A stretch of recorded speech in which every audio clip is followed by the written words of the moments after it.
BMC News, informação que gera valor.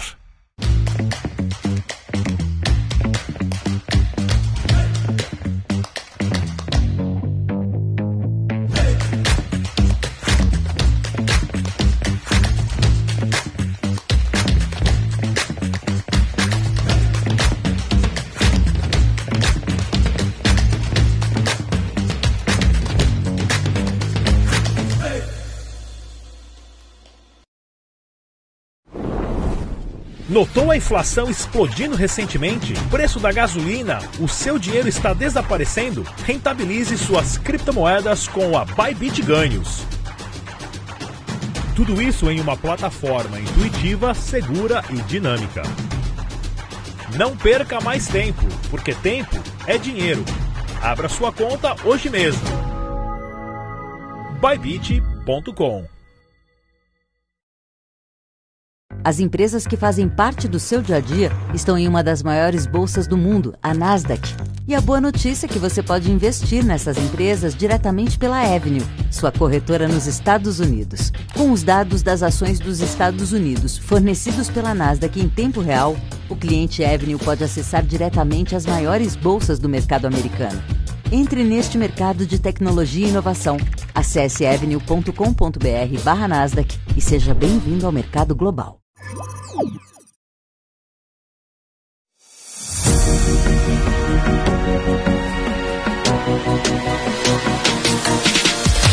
BMC News, informação que gera valor.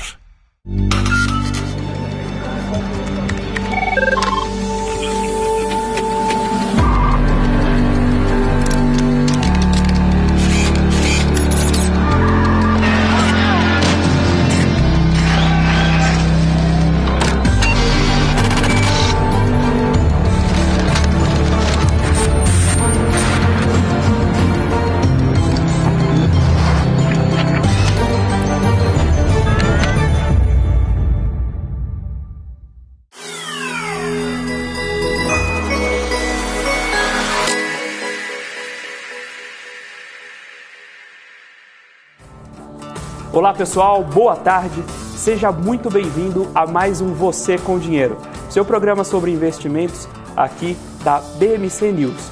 E hoje nós vamos participar de mais um bate-papo. Nós temos aqui um grande convidado, o Daniel Kuratomi, gerente de RI da AgroGalaxy, que vai conversar com a gente sobre colocação de empresa a mercado, abertura de capital, IPOs, follow-ons.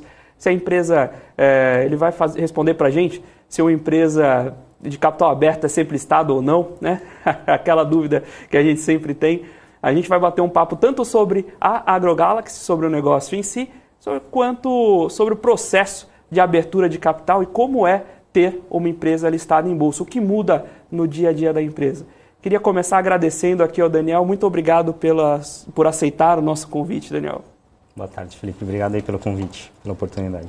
A gente fica muito agradecido e muito honrado de ter convidados do seu calibre, em trazer esse bate-papo aqui para o público ávido por saber, né, mais sobre as empresas que eles investem, e a gente acaba dando esse espaço para que as empresas consigam transmitir essa informação para os seus investidores. Então, se você ainda não conhece, se você já conhece a AgroGalaxy, já investe, é a sua oportunidade de deixar sua pergunta, tirar sua dúvida aqui no chat conosco. Se você ainda não conhece a empresa, você tem a oportunidade de conhecer um novo ativo, saber mais sobre uma ação diferente aí para o seu portfólio.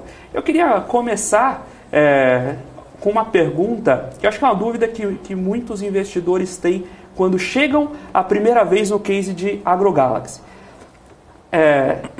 Vocês se enxergam, a empresa se enxerga como uma plataforma, como uma holding, uma plataforma de investimentos, ou ela usa as aquisições como aceleradora de crescimento, mas se enxerga como uma empresa operacional? Essa é uma dúvida que a AgroGalaxy tem ao longo da sua história, especialmente a história recente, uma série de aquisições para ganho de participação de mercado, entrada em outros mercados e tudo mais, mas como vocês enxergam essas aquisições? Isso é o core business ou não? O negócio de vocês é agro e, eventualmente, vocês usam aquisições para expandir, acelerar esse crescimento. Legal, Felipe. Uma pergunta que muita gente nos faz, né, os investidores fazem bastante. Acho que, antes de mais nada, né, vale ressaltar que o ano passado foi um ano de estreia, né, de muitas empresas do agro. Então, a gente viu muitas empresas do nosso setor surgindo e com muita novidade, né? Então, o investidor viu muito IPO saindo e não entendia direito aí o elo da cadeia que a gente estava, né? Então, antes até de responder a tua pergunta, eu gostaria de falar, né? Nós somos uma rede de varejo de insumos agrícolas, né, que tem visto uma consolidação muito forte no mercado. Então, você está saindo de um cenário de muitas empresas, né, bastante pulverizadas e nem tão profissionais, para um cenário de poucas empresas que estão consolidando esse mercado pulverizado, que é o nosso caso.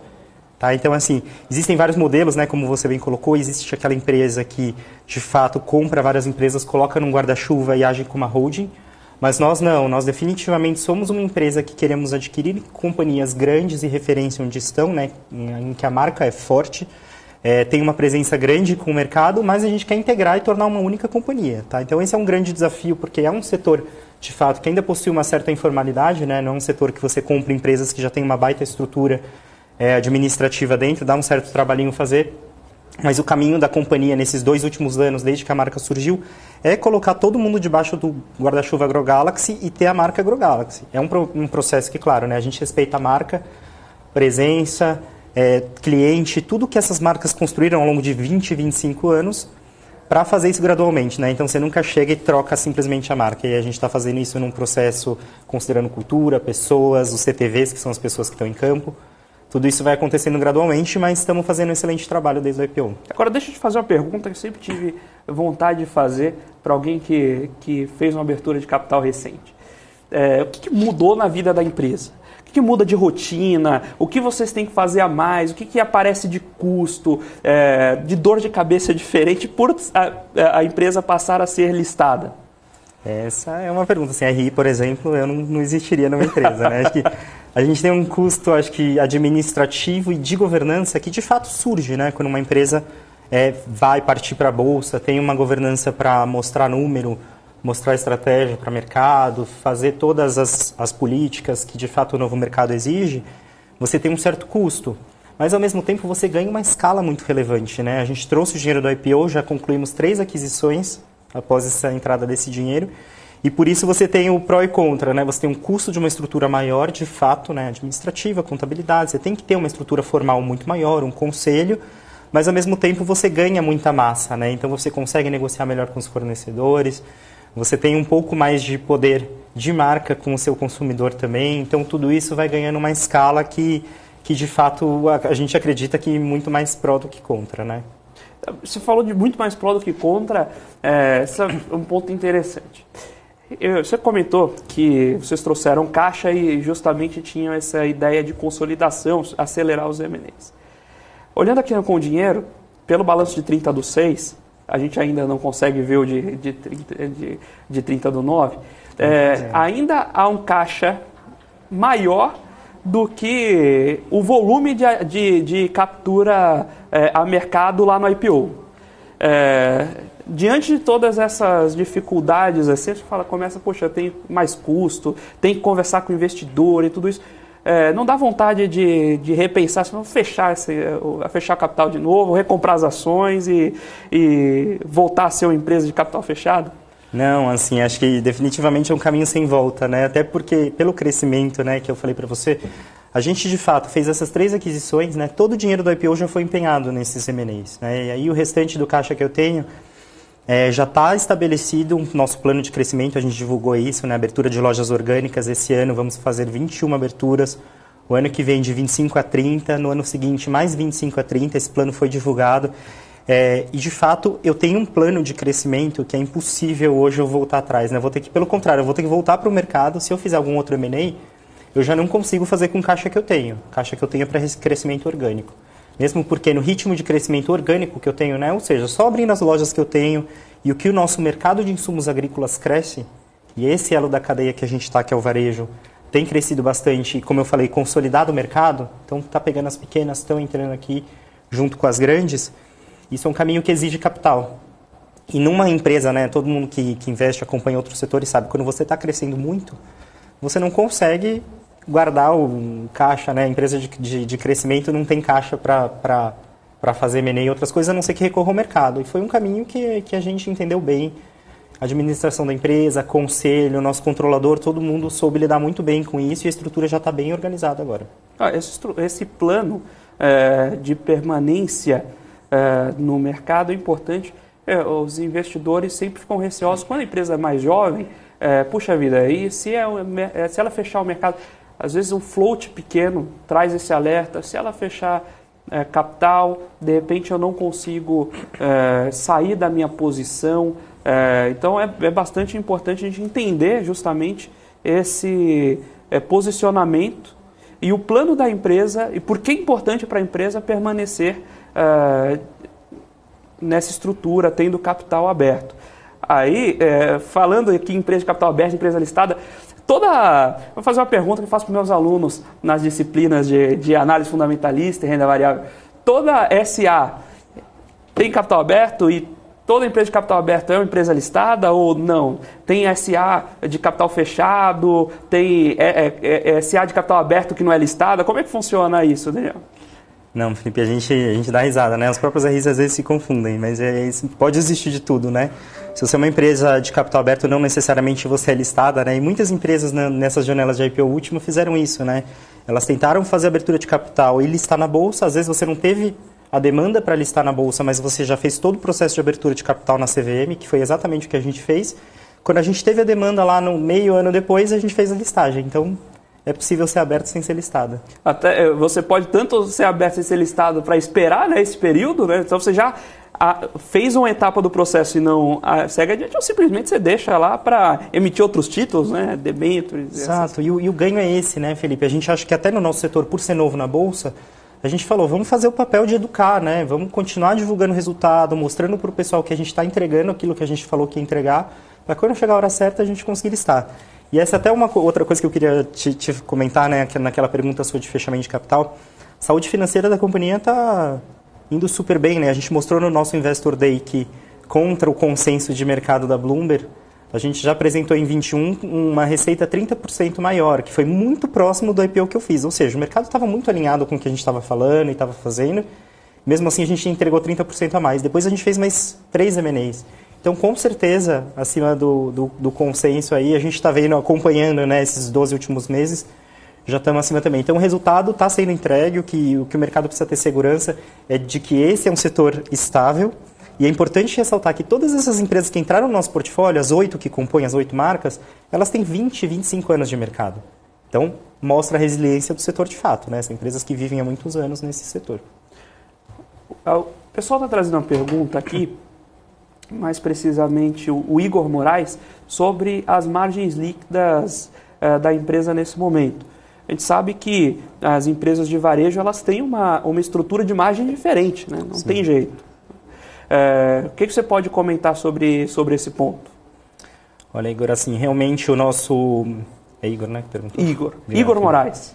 Igor, é o seguinte, você que conhece um pouco o varejo, né? Varejo de insumos agrícolas tem as suas diferenças, né? Por ser... É muito mais um B2B, né? Não é um B2C, porque o produtor agrícola é visto como uma empresa, né? Então, tem uma certa diferença no perfil de consumo, mas, de fato, uma empresa de crescimento como a gente, e por estar aí no intermédio de um outro negócio, ter uma função de emprestar dinheiro também para o produtor conseguir fazer a sua produção para ele pagar no final da safra, isso traz uma alavancagem para a companhia que é importante, sim, e de fato quando você vê uma Selic a 14, isso impacta de fato na nossa margem líquida, tá? Então assim, não é enganando ninguém do mercado, né? Uma empresa que teve lá um lucro relevante no ano passado. Esse ano a expectativa até de mercado é que haja uma redução por conta de Selic, tá? Mas basicamente é por conta de Selic.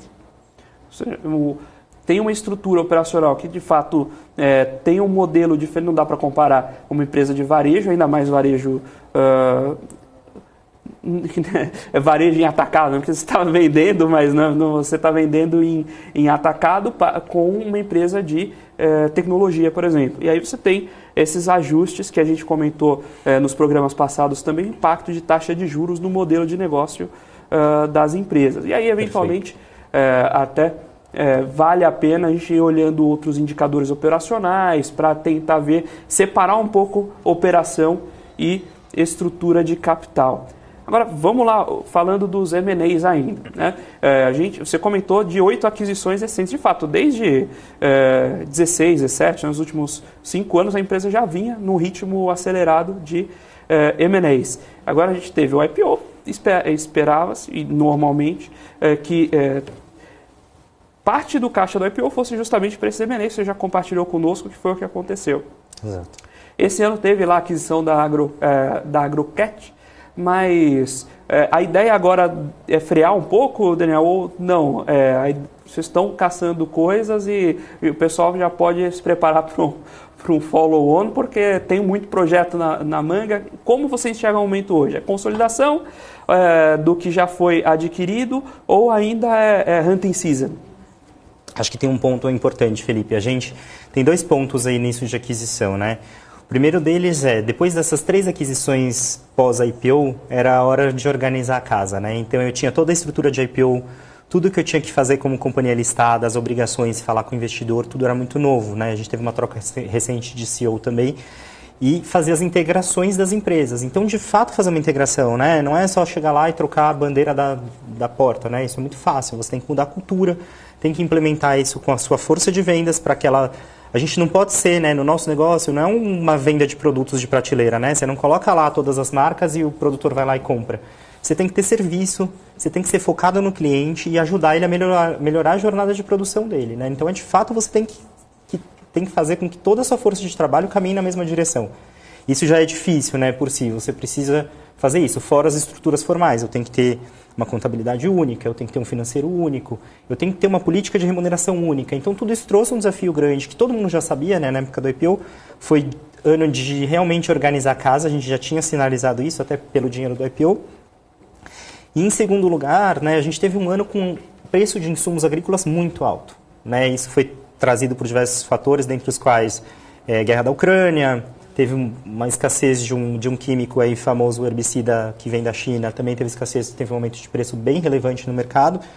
E esses fatores combinados levaram as companhias a apresentarem EBITDAs bastante positivos, né? E até fora da curva dela normal de crescimento. Isso faz com que os múltiplos de aquisição dessas empresas sejam elevados, né? Ninguém hoje quer baixar preço na hora de você fazer uma aquisição. Então, as compras estão caras, né? Em outras palavras, né? Fazer um M&A hoje está mais caro. Era hora de eu organizar a casa e eu posso crescer via orgânica, né? Se você vê as lojas que eu abri nos últimos 3 anos, elas acrescentaram 20%, representam hoje 20% das minhas receitas nos últimos 12 meses que a gente divulgou em junho. Então, é muito relevante e eu consigo crescer organicamente porque eu já tenho lojas em 12 estados. Então, eu consigo já, com a marca que eu tenho lá ou com a marca AgroGalaxy, partir e abrir lojas lá perto de um jeito que não vai causar um grande impacto porque o pessoal já conhece a marca. Tá? Então, assim, ano que vem, só complementando, vai ser ano de voltar a olhar mercado, com certeza. Perfeito, tá absolutamente claro. Agora, tá olhando aqui, você comentou justamente essa colocação a mercado, começar a conversar com os investidores. Eu estava dando uma olhada aqui na Com Dinheiro, e aí tem presença de AgroGalaxy hoje em carteiras de gestores bastante expressivos. BB compra Ação, XP, Verde, Orama Singular, né, que é a divisão de Wealth lá da corretora Orama no Rio. O que falta para o investidor, pessoa física, conhecer mais, entrar mais nesse mercado?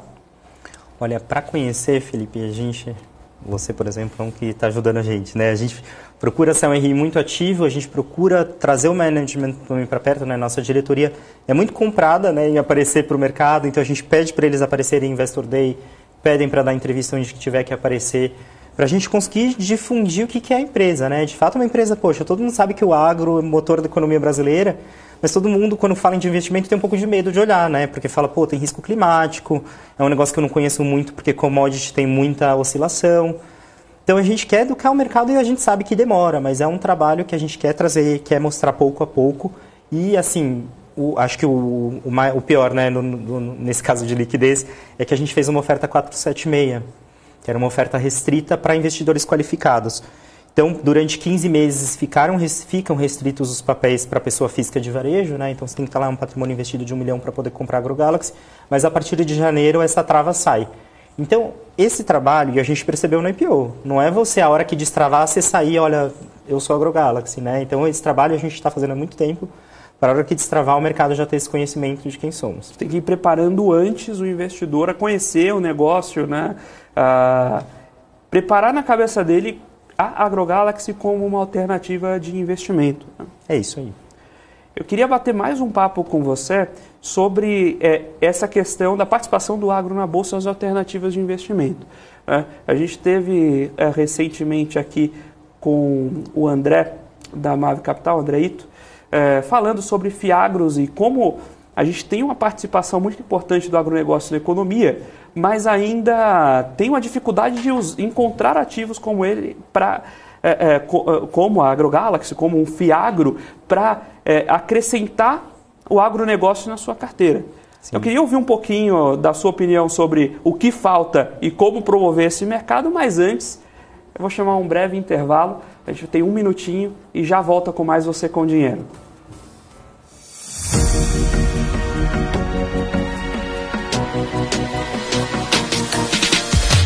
BMC News, informação que gera valor. Você está cansado da mesmice? Negociando em plataformas com ferramentas desatualizadas? Falta variedade e funcionalidade? Aproveite nossa grande seleção de ferramentas Ctrade. Baixas taxas de negociação, suporte em português 24 horas por dia, com mais de 200 criptomoedas disponíveis para trade. E a facilidade de depósitos com Pix. Aproveite o futuro agora. Bybit. Abra sua conta hoje mesmo. Bybit.com.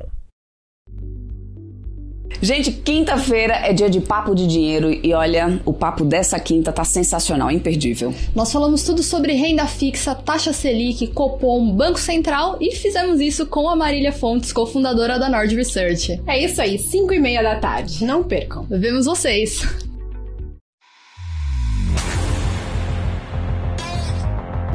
O maior evento de investimentos da América Latina.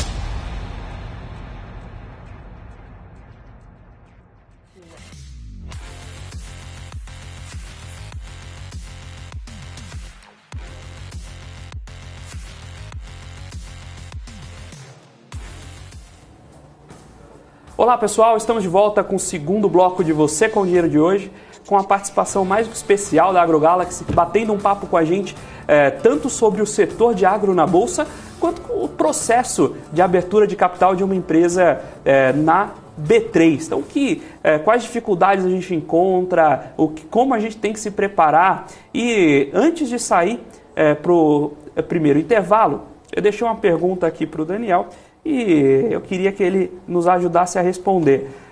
Daniel, conta pra gente, por que falta agro na Bolsa? O que falta para a gente dar um empurrãozinho e conseguir investir mais em agronegócio no Brasil, dado que é um setor que é tão expressivo na nossa economia e um tão bom desenvolvimento tecnológico em várias outras áreas? O que falta para o investidor comum poder acessar esse tipo de produto? E quais produtos ele tem para acessar hoje, além naturalmente das ações da AgroGalaxy?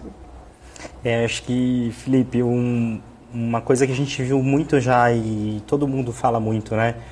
O agro é super representativo no PIB e não é representativo na Bolsa, né?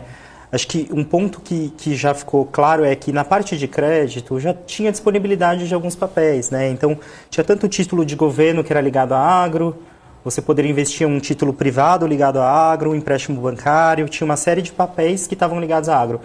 A novidade acho que realmente é na Bolsa, né? Porque a gente tem algumas empresas mais antigas, mais ligadas a papel e celulose, açúcar e etanol, mas de fato o agro mais puro são poucas, né? A gente tem duas aí um pouco mais antigas e teve agora a listagem com colegas nossos, né? A gente nem chama de concorrente.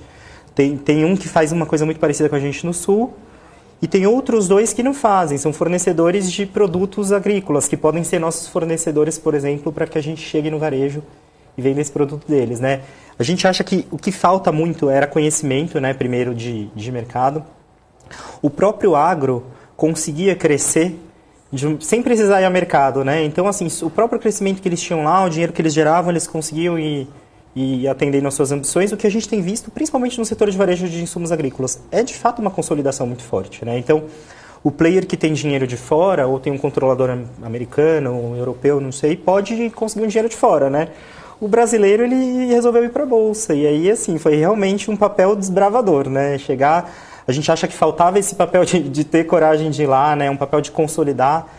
O nosso controlador teve um papel importante de trazer várias marcas super fortes, importantes regionalmente, mas trazer para um nível nacional, né? Sob a mesma bandeira, e aí ter força o suficiente para sair na Bolsa. Porque aí você vê que, assim, é tudo muito forte, mas ainda pulverizado, né? Então, quando você junta todas essas peças, você consegue ganhar uma robustez, um tamanho para ir na Bolsa. Eu acho que isso foi importante. E aí estamos aí nesse papel de ajudar a educar, né? A gente tem outros players aí ajudando, e eu acho que isso vai levar o Brasil a outro patamar em Bolsa para que se desenvolva esse setor, né? A Bolsa criou até um índice agora de agro também, que não tinha, né? Setorial. A gente fala com eles, poxa, eles querem colocar com liquidez acima de tanto. Eu falei, poxa, vocês têm que incluir, né? Então, puxão de orelha no B3, porque tem que trazer para dentro as empresas que também não têm liquidez e que querem fomentar, né? Os índices trazem isso também, traz visibilidade para as empresas, e esse trabalho que a gente e as outras empresas estão fazendo tem que ser fomentado por isso também, né? A gente está lá, a Bolsa tem uma baita penetração com todos os investidores aí, nos ajudaria bastante. Você está falando packing order, né? Às vezes o aluno...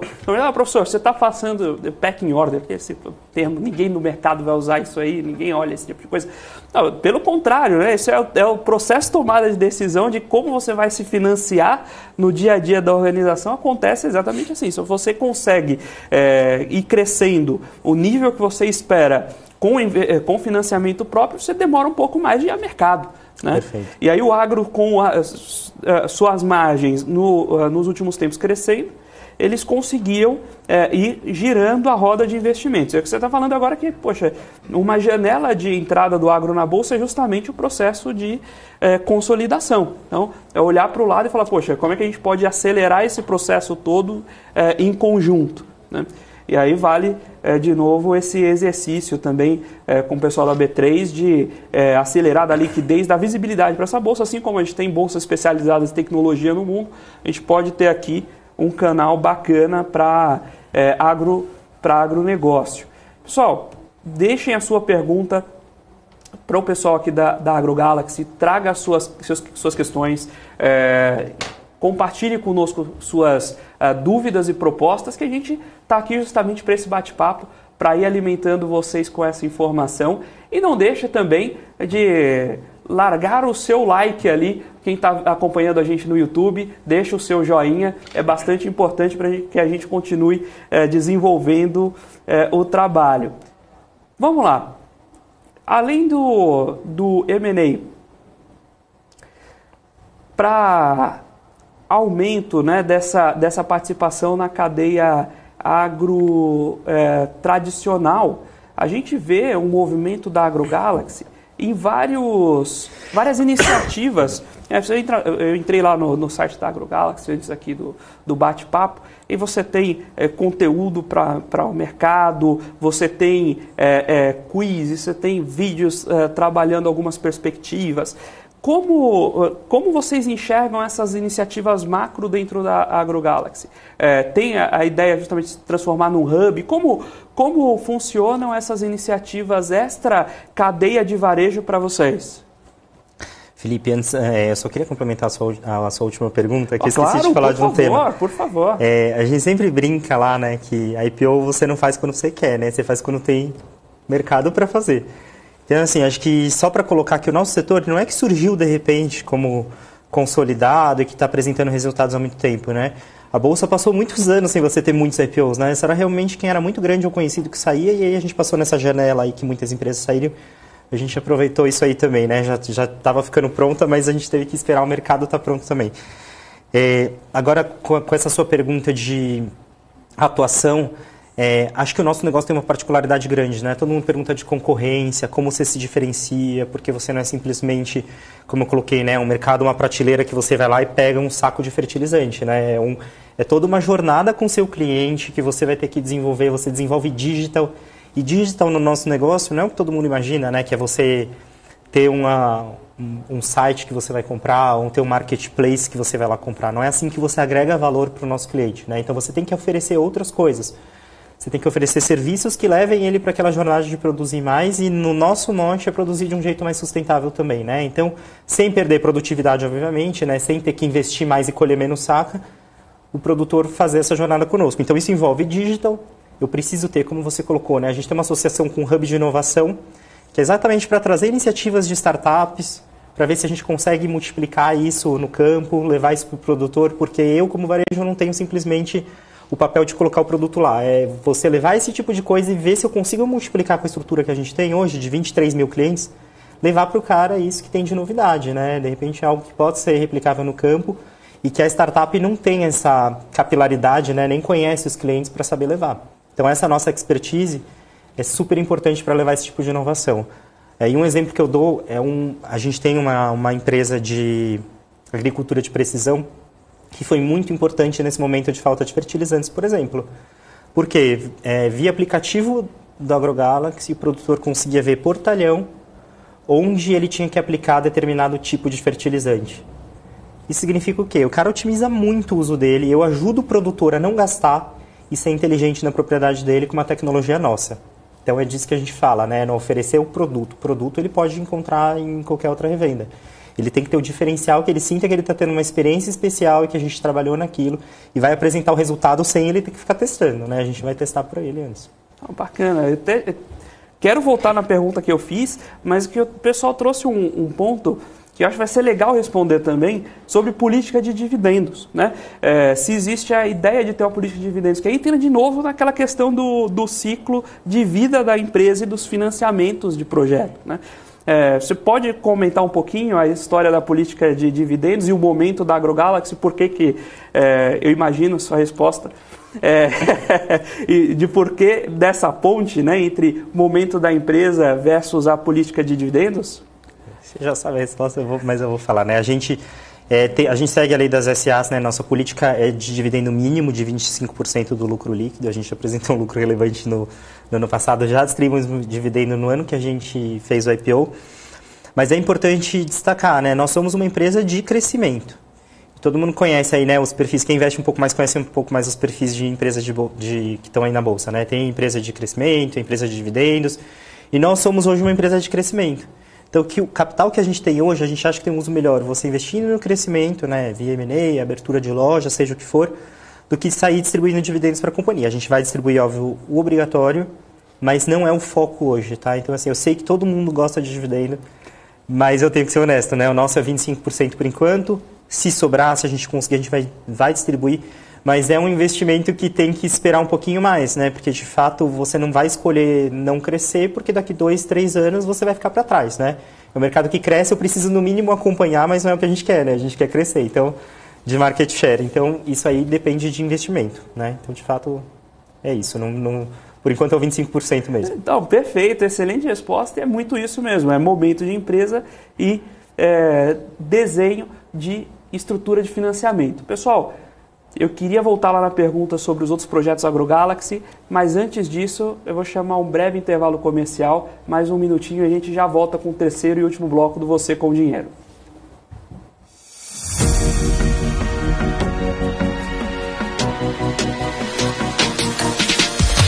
BMC News, informação que gera valor.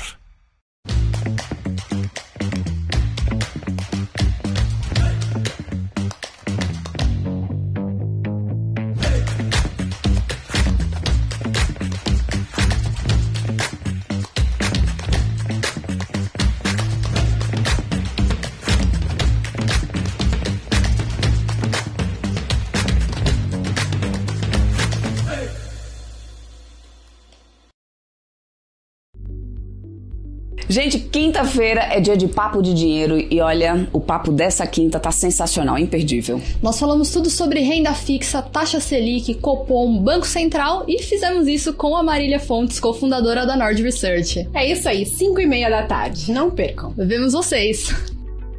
As empresas que fazem parte do seu dia a dia estão em uma das maiores bolsas do mundo, a Nasdaq. E a boa notícia é que você pode investir nessas empresas diretamente pela Avenue, sua corretora nos Estados Unidos. Com os dados das ações dos Estados Unidos fornecidos pela Nasdaq em tempo real, o cliente Avenue pode acessar diretamente as maiores bolsas do mercado americano. Entre neste mercado de tecnologia e inovação. Acesse avenue.com.br/Nasdaq e seja bem-vindo ao mercado global. O maior evento de investimentos da América Latina.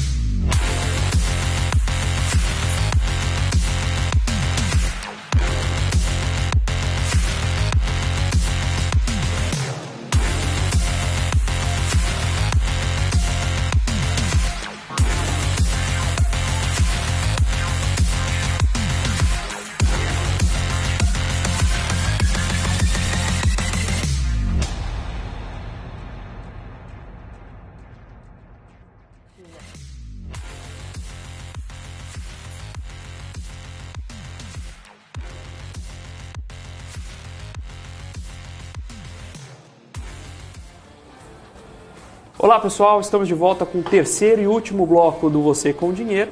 Hoje batendo um papo sobre agronegócio e bolsa, né? Como é que funciona a vida de uma empresa que acabou de entrar na bolsa, ainda mais num setor tão desafiante quanto o agro, que de fato precisava de um mercado a ser fomentado ainda.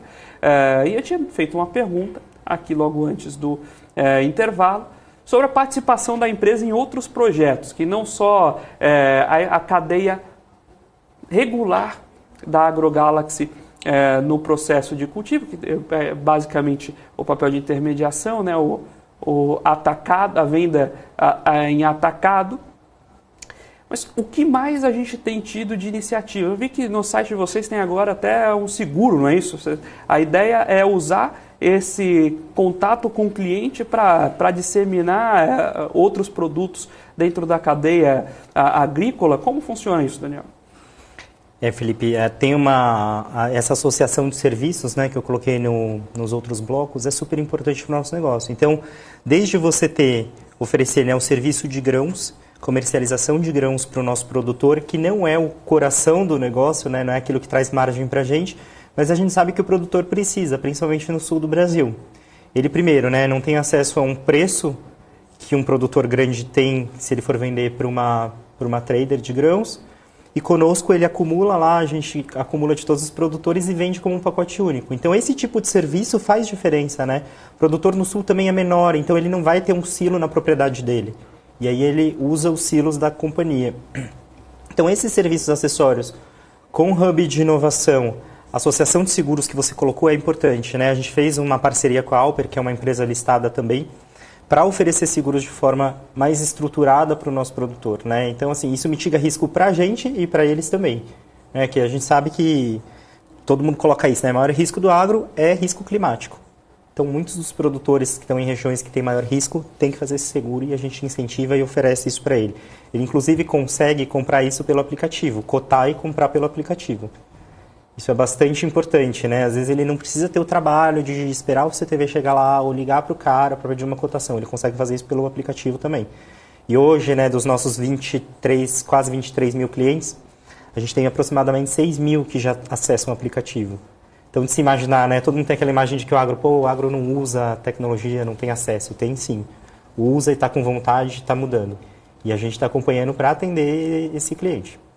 Bacana. Pessoal, tem uma outra pergunta aqui, mas antes disso, algumas pessoas comentaram sobre a questão da taxa de juros. O Igor Moraes fez a pergunta, né, sobre crescimento nos próximos 5 anos. Igor, eu estou vendo sua pergunta, fique tranquilo, a gente vai passar por ela. Mas o Marcelo Pereira perguntou sobre evolução econômica. Lá atrás o pessoal tinha perguntado de juros e agora o Pandex comentou também sobre crescimento de juros, impacto em consumo, etc. e tal. Você consegue falar rapidamente para a gente como vocês estão se adaptando ao novo cenário de juros e o que vocês enxergam para frente nessa estrutura de capital? Claro, Felipe, primeiro, né, para a gente como negócio, como eu coloquei, a Selic afeta, né, porque eu tenho dívida, né, tenho financiamento com o banco, etc. Isso vai afetar o meu custo de financiamento e isso vai afetar meu resultado financeiro de certa forma agora, né. Agora, para o nosso cliente é um pouco diferente, né, ele paga, claro, se ele compra a prazo, tem um juro embutido no produto que ele compra, porque ele vai me pagar no prazo safra, que é um pouco diferente, né, então lá no plantio ele pega os insumos que ele vai usar, quando ele colhe o grão e vende, ele paga a companhia. Mas isso não está tão atrelado à taxa de juros para o produtor, né? O produtor olha muito mais o preço da commodity, que é a moeda dele, né? Então, para ele, se a commodity está indo bem, tem viés de alta, ele está mais disposto a comprar insumos e a usar mais tecnologia, gastar um pouco mais, que é o que a gente viu nesse último ciclo. Então, assim, para o produtor a dinâmica é um pouco diferente. Agora, a estrutura de capital da companhia, a alavancagem hoje está perto de 2,5 vezes, então está num nível super saudável ainda, né, de dívida líquida e EBITDA, porque é uma companhia que gera bastante EBITDA também. Tá? Então, embora tenha uma alavancagem aí, se você pega aí uma dívida bruta, tem uma certa relevância, vai ter um juros em cima disso, mas eu gero um EBITDA relevante também. Tá? Nos últimos 12 meses, nosso EBITDA já superou 500 milhões, para vocês terem uma ideia. Né? Então, hoje essa alavancagem aí está num nível saudável, mas Selic, de fato, vai impactar o resultado financeiro, mas não o negócio. Muito bem, o Igor, a pergunta que eu prometi responder aqui, quer dizer, não sou eu que vou responder, quem vai responder é o Daniel. Quais são as perspectivas para os próximos 5 anos da empresa? Então, o que a gente espera de retorno substancial para o acionista quando essa curva começa a inverter e o que vocês enxergam de próximos 5 anos em termos de mercado? Lógico, dentro do que você puder responder aqui, né, Daniel? Mas o que vocês enxergam para os próximos 5 anos de posicionamento da AgroGalaxy? Beleza. Bom, Felipe, você sabe, né? Eu não posso falar de números, senão CVM me mata aqui. Mas... Daqui a pouco passa o pessoal da CVM ali, a gente só acompanha pelo vídeo, né? Não, a gente tem uma perspectiva, como eu coloquei, né? Acho que o pico dos insumos, o pico aí de preço de insumos de varejos agrícolas foi esse ano. Acho que o mercado já está bem pacificado com isso. E lembrando, né? A gente é o intermediário desses produtos de insumos agrícolas. Então, a gente não é tão afetado diretamente pelo preço de commodity, mas a gente é afetado pelo preço de insumos agrícolas. Esses preços no ápice, você vê que é um resultado que cresceu demais, né?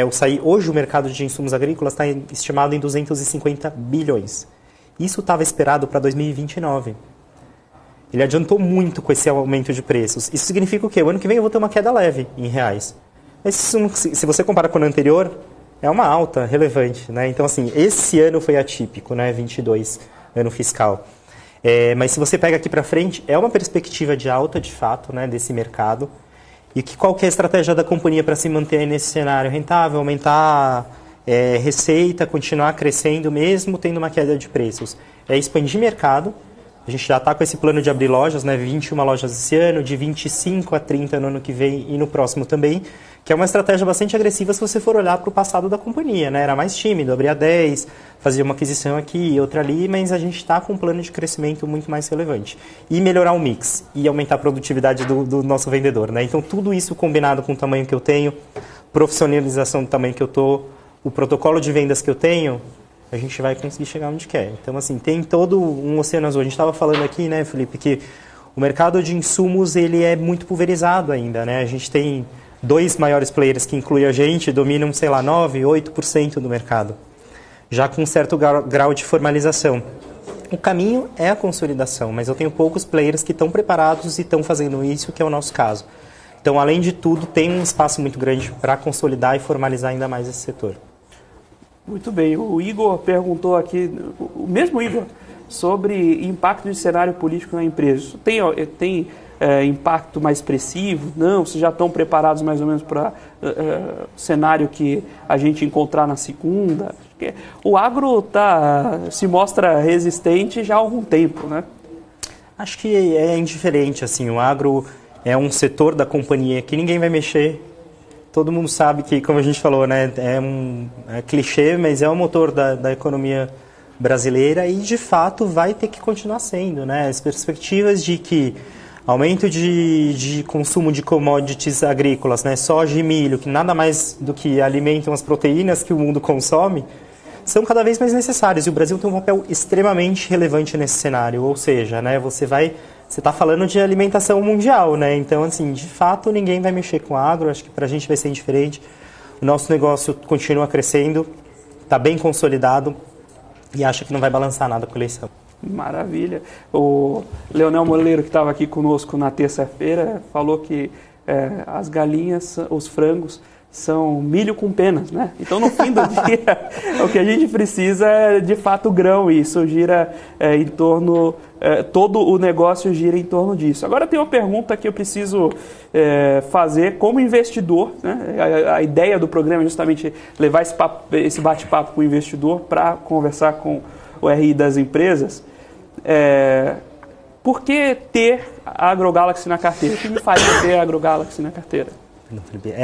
Assim, acho que se você quiser ter alguma exposição agro, né, no setor que a gente tem, hoje o investidor de bolsa brasileira tem duas opções, né? Um player que está mais concentrado em uma região e faz super bem o trabalho dele, e nós que estamos mais espalhados no Brasil inteiro. Então, se você quiser ter alguma exposição ao agro e sem o risco direto da commodity, a AgroGalaxy acaba sendo uma história de bastante sucesso, uma opção excelente. Outra questão que é bastante importante, eu já coloquei aqui, é a história da consolidação. Né? Quando você olha para o mercado que eu coloquei, né, 250 bi, com uma receita que a gente divulgou agora de, sei lá, 7 bi meio, 8 bi de receita de insumos, ainda tem um espaço enorme para consolidação. Então, é uma oportunidade que quem conseguir surfar junto, estiver junto nesse crescimento, acredito que vá se dar bem. Espaço tem, só a gente fazer bem nosso trabalho aqui, né? Maravilha, maravilha. Pessoal, hoje nós falamos com o Daniel Kuratomi, gerente de RI da AgroGalaxy. Fizemos um grande bate-papo sobre colocação de empresas, sobre como fazer um IPO, como é a vida da empresa pós-IPO e, sobretudo, o espaço do agro na Bolsa. Gostaria de agradecer mais uma vez. Daniel, muito obrigado pela sua participação. Eu que agradeço, Felipe. Obrigado pela oportunidade. Muito obrigado, volte sempre. E agradeço também a você que acompanhou Você com o Dinheiro de hoje, deixando suas perguntas, deixando a sua audiência, inclusive o seu like lá para quem está acompanhando a gente pelo canal do YouTube. Deixe lá, quem ainda não deixou, deixe seu like. E fique agora com Top News, com o fechamento de mercado. E nós temos mais Você com o Dinheiro na próxima segunda aí com o meu colega de bancada, Rafael Pasquarelli. Até lá, até segunda às 15, com mais Você com o Dinheiro.